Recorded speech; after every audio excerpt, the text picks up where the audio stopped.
There were more than 4 downs run, so they may have run 5 downs. Instead of the game being over, it appears that the Redskins get the 5th down. And the cat is elusive. He's walking. He's walking to the 3. He's at the 2. Field, and the cat runs into the end zone. That is a touchdown. Snap, placement, kick by Hartley, and it is good! It's good! It's good! Pigs have flown. Hell is frozen over. The Saints are on their way to the Super Bowl. All right, everyone. Welcome back to the 5th down. I'm the captain. I'm Tootsie. All right, guys. So basically, we're here tonight because the 2022 NFL schedule has finally dropped. We're going to give you we're just going to give you the one team that we care about. We're going to talk about the Saints tonight. Who that? Where we can maybe project that they're going to end up. Vegas has them at 8 games. 7-8 games. I think the over is 7, so they have to win 8.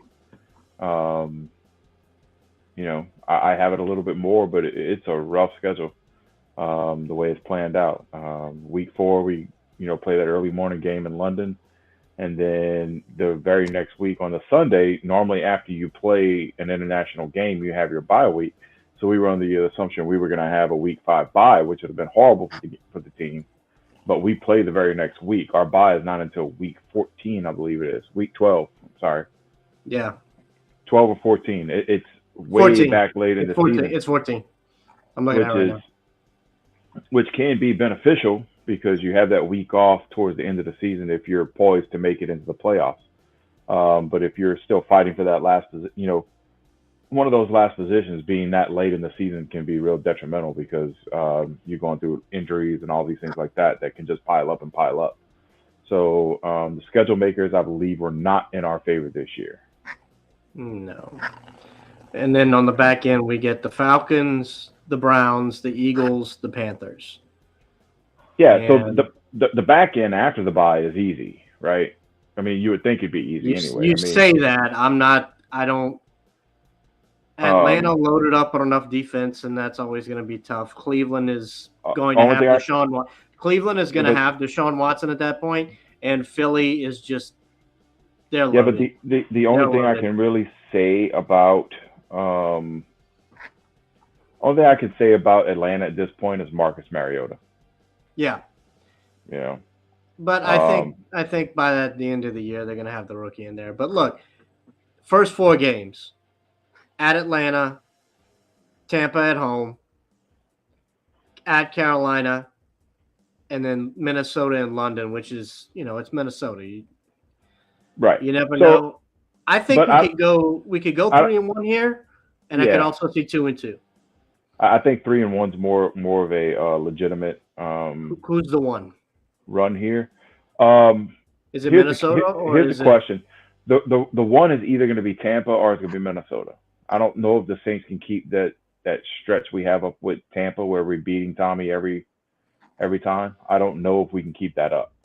So it's either we're going to lose to Tampa right there, or it's going to be we're going to lose to the Vikings at Tottenham in England. That international game is always a rough one. It's never played out right. You're not, you don't know what's happening. It's just one of those that's difficult to project, because it's that you got the travel, you got the press release, you got all this other foolishness that goes along with not what you deal with on a normal game. And then, like I said, not having that bye, having to come back and play that very next Sunday on a noon game against Seattle. I mean, that's best case scenario because it's Seattle, right? Drew Lock. What else have they done? And let's talk about the games after that, right? Because those first 5 games, you've got 1 or 2 games that are tough, and then you get this: Cincinnati, Arizona, yes, Vegas, yes, Ravens, Steelers, Rams, 49ers, Tampa. That's a gauntlet. That is every one of those teams is a playoff contender, except maybe Pittsburgh. But I don't ever think they're out of it. I don't know about Arizona. I don't feel Arizona. That's a game the Saints play primetime Monday night against Arizona. I don't know.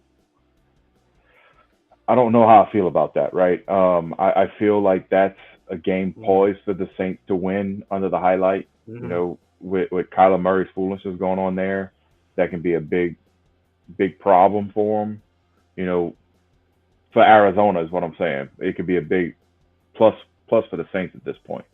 But that gauntlet is going to be rough. I mean, looking just at that setup. So we're talking about the 1, 2, 3, 4, 5, 6, 7, 8, 9 games right there, 9-game run. I mean, that's like that got 3 and 6 written all over it. You know, that's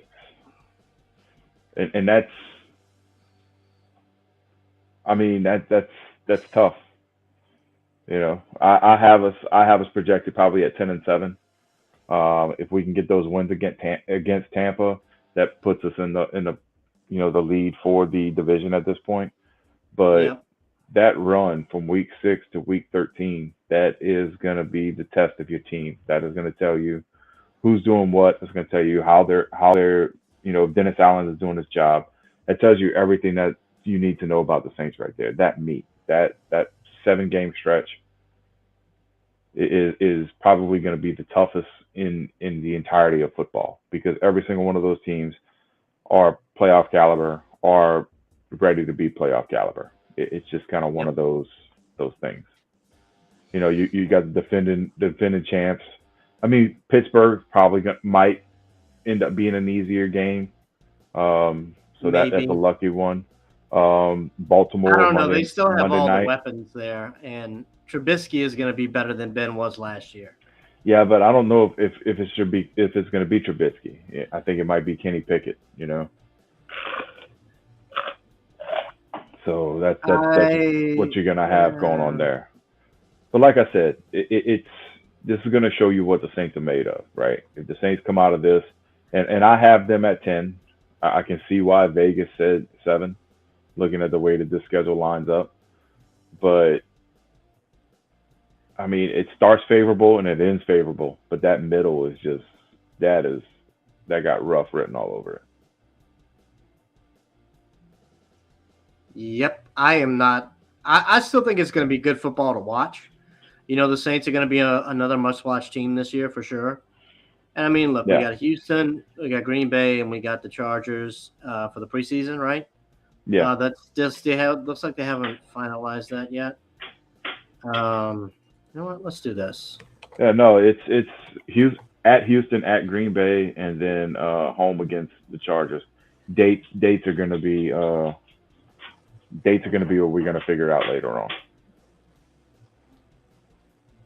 But those are definitely the games that we're going to have to face.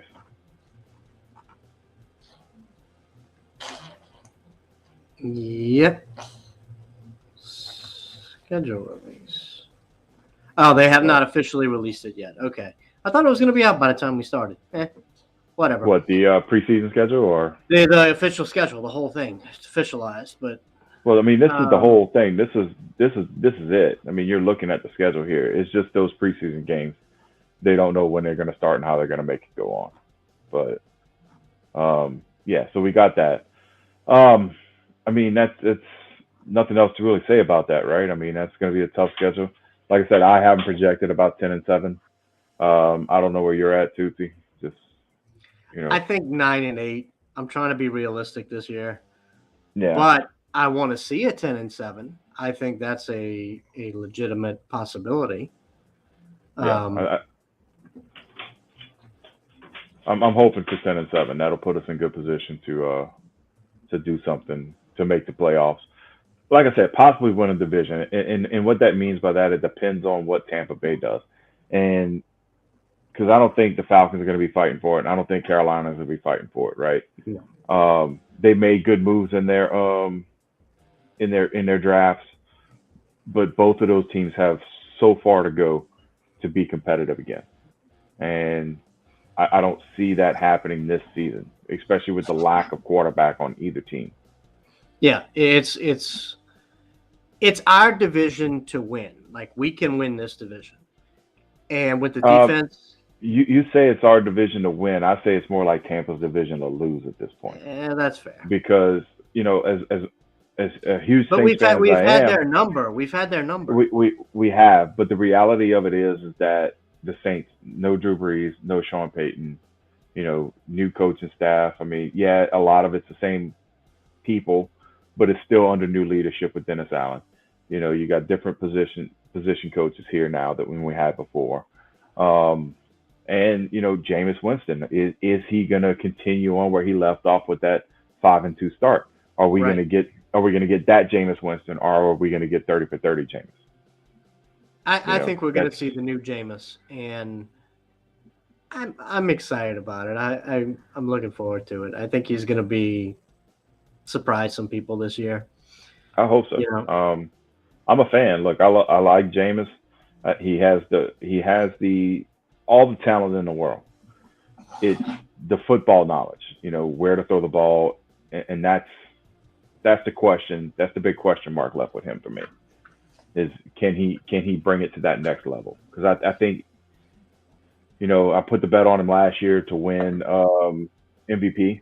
I thought he was poised to do that last year. I think if Michael Thomas would have been playing from the start, if we could have put something together on the receiving squad, that was a good possibility. This year, I mean, I'm not making that same bet, but I think with Michael Thomas, Chris Olave, we're still not done. We're still going to make some moves in free agency. The closer it gets to the season, the cheaper Jarvis Landry gets, and he would be a good addition into the wide receiver room. Yes. Regardless of all he is just a slot receiver running slants. If he becomes a new slant boy, that's perfect. Who cares? Great, exactly. Who cares? Win. Exactly. And put your pride aside and win. He would be perfect in our receiving room. But back to what I was saying about Tampa and Tom Brady being 43 years old at this point, right? 43, 44 going into this season. Does he have the chance to ruin his legacy? Is this the season that he puts it all out there and he just can't perform? Does his body finally give up on him? I don't know. Brady's earned it. Yeah. And I think he still loves to play. And it's like he said a few years ago, he's like, I'll stop when I suck. Yeah. But we'll look at it this way. Okay. This is Chris' opinion on it. Brady will never ruin his legacy. Now, while I tend to want to agree with you, I look back at the fact of the way that Peyton Manning ended his career, right? Manning's last. Let's take a look at that. Hold on, let me pull up the stats real quick, because his stats for his last couple of years, using the official NFL.com. So look, in 2014, I'm using the eye test with Peyton on this one, right? Yeah, but look at the difference here, okay? In 2014, did they win? It was 2014 they won the Super Bowl, right? Or was that 2013? No, 2015. They won the Super Bowl his very last year. So if he retired in 2015, and I know he was hurt, so I mean that takes a lot of it off. But 2,249 yards. He didn't play as many games. He only played 10 games. I mean, look, he's coming off of 4,500 plus yard seasons. Yeah, those extra 6 games would not have got him that other 1,500 yards, right? God no. Okay. The defense won that Super Bowl for him. Well, that's my point. I mean, just go back to remembering the way that he played. And you're right, Chris. He didn't ruin his legacy because he was able to go out on top. Now, if he's that guy who comes back, that Ben Roethlisberger, right? You remember Ben's last season, okay? Think back to Ben last season. The inability to throw the long ball anymore, very very short passes. He still took those shots and he missed it, right? I mean, we're talking about really good quarterbacks here. So yes, it's hard for them to ruin their legacy. And look, but he but was going down year before last, right? So right. So I mean, he's one who pushed it. Now I'm saying if Brady pushes it one more year or 2 more years, and my point behind it is, what does he have left to even prove to us, right? I mean, he's won it all. He's done it with 2 teams. He's, won MVPs. He's won Super Bowl MVPs with both teams. He's, will go down as the greatest of all time when you talk about quarterbacks. There's not going to be another quarterback you can talk about for the next 50 years that's gonna top Tom Brady. I just don't see it. Like, I mean, I'm even taking Patrick Mahomes out the equation here because he's doing everything he can to ruin his career by taking the giant contracts and not being able to put somebody behind him. And I agree, you got to get it when you can, but Brady did. Manning was a little more rough on that, Chris. Manning's last season was bad. I mean, he just did not look good at all. And those yards, the 2,500 yards, most of that came from the beginning of the season. As the season went on, he got worse and worse. And he took a risk, and he was almost that guy that could have ruined his legacy. He lucked out to being backed up by an amazing defense that was able to win him that Super Bowl. But if this would have been on Peyton's shoulders, they would not have won this game. And that's where I'm getting at with Brady. Does he keep going? Will he be that guy that finally does it and just stinks on ice and look, just completely ruins his career? Well, not ruins his career, or his, it is going to be almost impossible for him to ruin his legacy. But he can make himself look bad at this point, and people always remember the last thing they saw.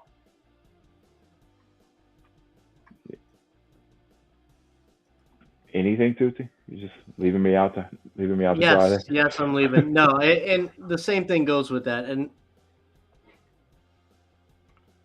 yeah, he just loves the game too much, and that's the thing with Brady. Like, he loves to play football. With him signing this giant contract with Fox for broadcasting, right? Because this came out the last couple of days.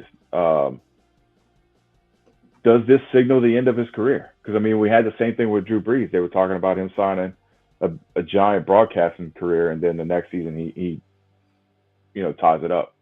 And Drew's another one. He played until he really couldn't do it anymore. The injuries took him out of that last season. And, I mean, was that the cause of him leaving? Does that put a stink on his legacy? The fact that he was never able to get back to another Super Bowl at this point with probably 3 or 4 of the best teams that we've had, that we've seen, and they just couldn't push that over the top. And I mean, you look back to the Rams game, right? So we had the no call, and then in the overtime, another no call, but we're not going to bring that up. But he threw the interception to end the game. Yep. And these are the things that we remember. Yeah, and I mean, you could almost say about Drew, did his last season, was that a stain on his legacy? I don't think it was. But the way it ended was just rough. The last season that ended with what? Throwing interceptions to Tom Brady in the Superdome. In the Superdome. Game. Yeah. I mean, and that's what we remember. You always remember for the last thing you do. Not everyone can end their career the way Peyton Manning did, winning a Super Bowl. It just doesn't happen for everybody. Look at Brett Favre, right? He went out on top in Green Bay and then went piss around the league for 4 more years, with the Jets and the Vikings. And he's done some questionable things after that, to continue to ruin what he has going on. But he has probably the most unbreakable record in sports. I think it's Brett Favre, his consecutive start record, that will never fall. That will never fall. Not in today's game with the Panthers we have playing. Pros, even greats, rarely go out on their terms. Agreed. And like I said, Peyton Manning. Well, I Yeah, mean you could argue. that's rough because for the summer, I think it. I don't disagree with you on everyone, but for me, like I'll always remember Drew Brees' great stuff, right? But those interceptions in that last game with Tampa will always be there. The interceptions, the Rams game, the next season with Tampa, all of that stuff it just always makes me remember what happened there. And if Drew Brees was playing at a higher level, because we saw the decline in his long ball, right? He went to the short passes. Is the decline in Drew Brees in those last few seasons, if we had a different quarterback at this point, still playing at the same caliber? That's the problem is that when you're dealing with a quarterback like Drew Brees, you have to be able to replace that caliber of quarterback, and not everyone can do that right off the bat. So, No. I mean, And it's look, just, other guys, we could talk about Jerry Rice, his last couple of yeah. years with Well, I with mean, the Raiders and the Seahawks. oh, you're forgetting Jerry Rice tried to play for the Broncos this last season, right? Yeah. So didn't even make it out of training camp. So somewhere out there's a Denver Broncos fan with a Jerry Rice jersey that he's never even seen the field after the fact. He played like one preseason game and was cut immediately after that game. Now, So, you want to talk about somebody who did go out on top, Barry Sanders. I mean, that's a guy who, he was like. Yeah, but he never really reached the pinnacle. Tiki Barber. He won the Super Bowl, retired. Okay, so he went out with like a Peyton Manning situation. Yeah, I mean, one we can talk about. Even go back. Let's flip sports here. Let's go Michael Jordan, right? Yeah. So comes back to the Wizards. Wins everything with the Bulls, and then finished his career with the Wizards.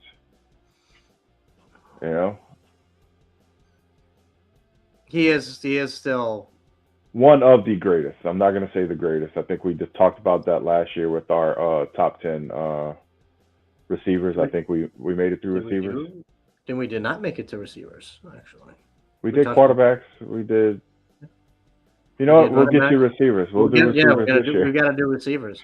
But that was just modern era, so I think we have to retool how we do this, because it's so hard to compare to damn near 100 years of football, right? Like you can't.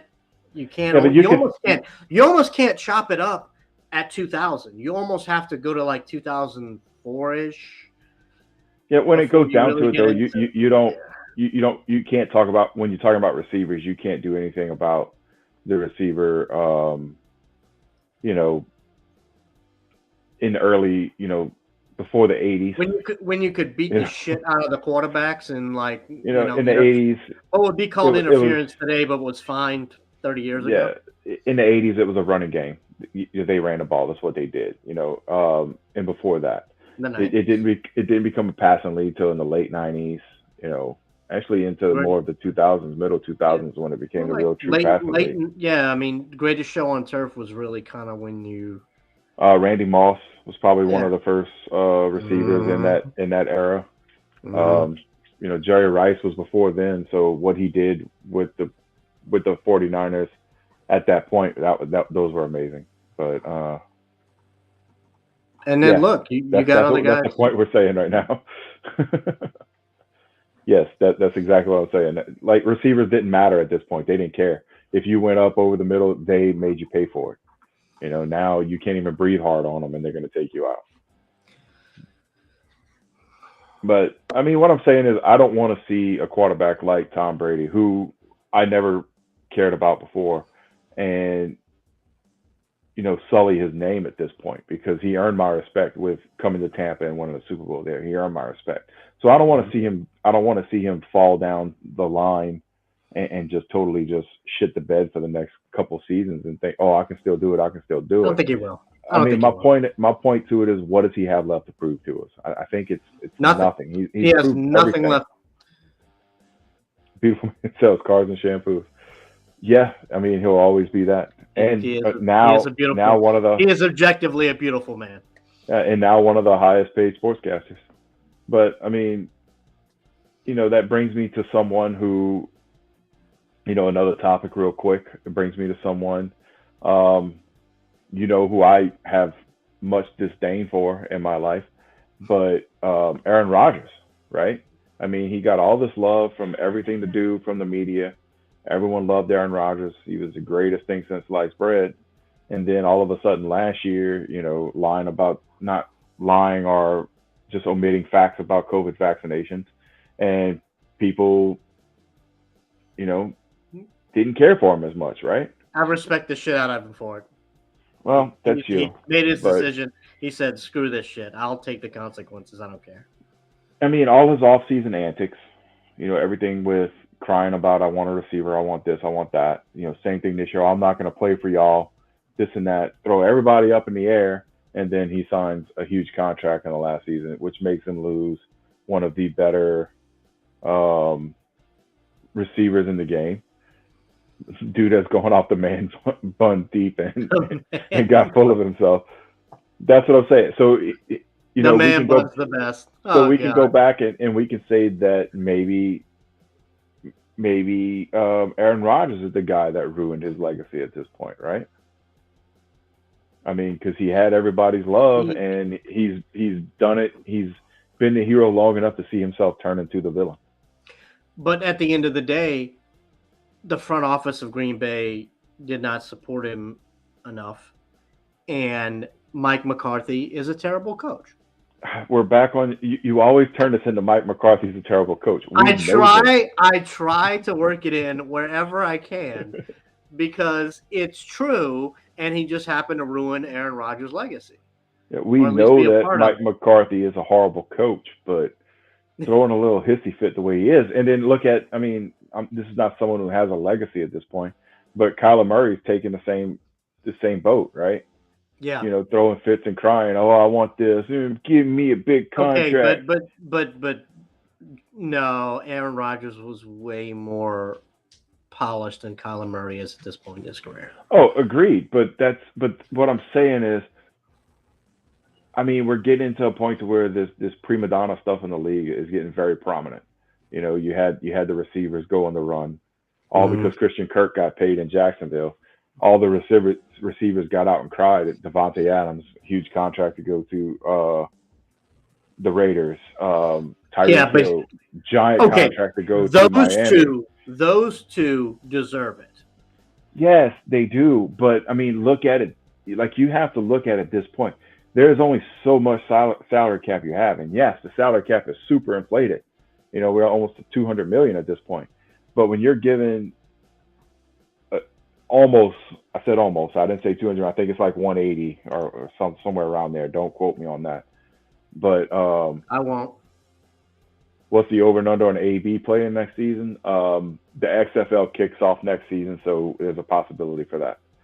208.2. Okay, so it's over 200 million, right? Yeah, 208 million. Okay, so and we've seen a huge run on guaranteed contracts this year. So that better be a very short-lived, because it's going to turn the NFL into the NBA, and it's going to just it's not going to work with a hard salary cap. It's just not. Yeah, I mean, you cannot do max contract in the NFL. It's a stupid decision. They're even that shit in the bud. They're even signing rookies to guarantee money. Yes, I would love to see that. AB versus He Hate Me. Yes. Actually, I'm really looking forward to the XFL coming back. I hope they keep the same teams. Go St. Louis Battle Dragons. You guys are my team. Battlehawks, not Dragons. Battlehawks. That was my team, but COVID took them down. But I'm sorry, I can't get over this AB versus He Hate Me. That would just be perfect. That was Pac-Man Jones, wasn't it? Adam Jones? I believe so. Where was I? You just totally derailed my train of thought there, Chris.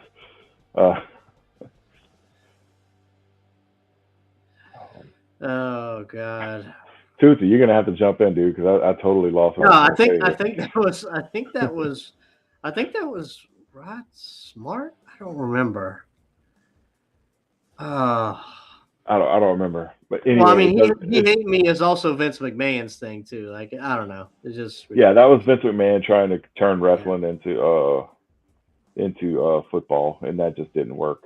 That's why the first XFL failed. I mean, he tried. He tried. Yeah, he hate me was Rod Smart. Okay, I had to Google that real fast. I told you that. No, you said it might be Rod. Whatever. Anyway, God damn it, I forgot. You got me, Chris. I'm gonna put this up one more time because you took it out of me. I lost what I was saying. What were we even talking about? Aaron Rodgers and Max and rookie deals. There it is. Okay.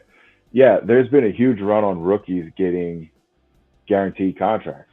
You know, we're getting back to what we were before the last bargain agreement, to where teams were offering rookies, giant contracts drafted 1 through 10. Yeah, Jamarcus Russell. Yeah, don't blame me for getting seen out. No, that it's you and age, Chris. So I mean, let's just throw that out there. But they're giving these big contracts now to rookies, and they're guaranteeing the money, which we're getting right back to where we were with Jamarcus Russell. Sam Bradford, I think, was the last quarterback to get drafted under these huge contracts before they it was Sam Bradford. Yes.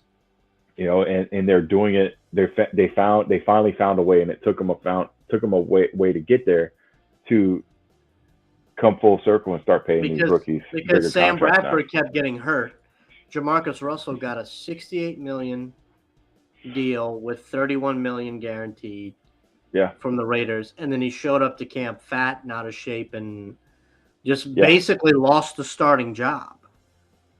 Yeah. Well, no, they gave him the starting job for like 2 years, and he just didn't do anything with it. He wasn't the only one. I mean, there was a massive run on quarterbacks getting paid too much money. First round picks getting paid too much money. And that was the idea of the new bargaining agreement, the new rules on the max contracts for rookies. 1 through 10, you get paid this. That's it. It's easy. You sign your rookies and you're done. So now it's creating for other teams more problems to sign their rookies, because, the Jets rookie just got a guaranteed contract. I want a guaranteed contract. We're getting right back in the way to where it's going to be rookies holding out and not playing unless they, get me my money, and. But I mean, here's the thing. And Tennessee, Kansas City, they took this approach. Is they said, you know what? We're going to let our established receivers go. We're going to let the guys that we pay, they're going to test the water and get all this money. But we're going to just reload on the draft, and we're going to take advantage of the younger receivers, kind of like what the running back situation has been, the last few years, where you get these young running backs, you ride them through, you maybe give them a 2 or 3 year extension, you let them go. And you get one as a running back, you get one extension from your rookie year with your team. And that's it. But are we going to be there again with or is receiver that next position that's going to run through that? It might be. We did quarterbacks. You just seen a huge run of quarterbacks change hands. A lot of them after their first rookie deals, some of them still on their rookie deals at this point. Baker Mayfield still has not moved. That's coming. That's still going to happen. It's still, when, but that's still going to happen. Somebody's going to get a great deal. Yeah. But, I mean, I guess what I'm trying to get at is what is the league going to turn into? These contracts, these deals, these guaranteed money, all of these things is it puts a damper on what you have going on as a team, because now you can't use that money all in free agency that you had. So you only have this certain amount of money that you set aside to sign your rookies, and now you have to be able to sign them with guaranteed contracts. So that's going to hit you on a salary cap even harder than it would before. You can't make those contracts back-ended to where you can have that heavy load on the end because they want that money now. And I get it. I mean, I understand it. I mean, if I'm gonna go put my knees out and I'm gonna lose my career in the first 2 years, I want to get paid first. But I mean, you haven't proven anything, and that's always been the deal with the rookies. You haven't proven anything, and what we've seen the last few years is that a lot of first round picks aren't panning out right now. I mean, look The what's number going one on. overall pick, It's just not panning out like it used to. Trevor So, Lawrence. well, I But mean, that that's was a one guy. year. That was 1 year. That was Urban Meyer. I don't know how much of that was on him or how much was Yeah, on that's Trevor fair. Lawrence. That's So I'm gonna give him a mulligan on his first season, and I'm gonna look at this year as his first true year. Being under the new head coach. I think it's Doug Peterson, if I'm not mistaken. The new head coach at Jacksonville, and just this is his rookie year. Just like Joe Burrow, his first season didn't count. Last year was his rookie year, because he went out with that knee injury. But I mean, that's all I got. I can keep on rambling about football because it's what I do. But Yeah, I mean, we we got got a to little save bit. something for next week. Yeah, and we've got a few more trades and moves, and that are gonna come before training camp start. So we'll and OTAs and all that good stuff. Yeah, and we But got to get you we'll that keep top 10 list of receivers. I want to do that. and we'll probably kick off a state of the division right before the season. Just kind of we'll go quicker this year. Those episodes got really long last year, so Yeah. we'll try to cut it down a bit, but just kind of take a look at each team in each division and try to predict where everyone's going to land. Spoiler alert, I'm not going as high as I did last year. Right? Yeah. Well, I mean, we Exactly. had that extra game. Who knows? Yeah. That's what you said last year. But all right, guys, that's all we got for tonight. We'll hit you up next week sometimes, talk about whatever else happened or anything new, if anything happened. But yeah, we'll see you next week. All right, guys. Deuces. Good night. God bless. Peace.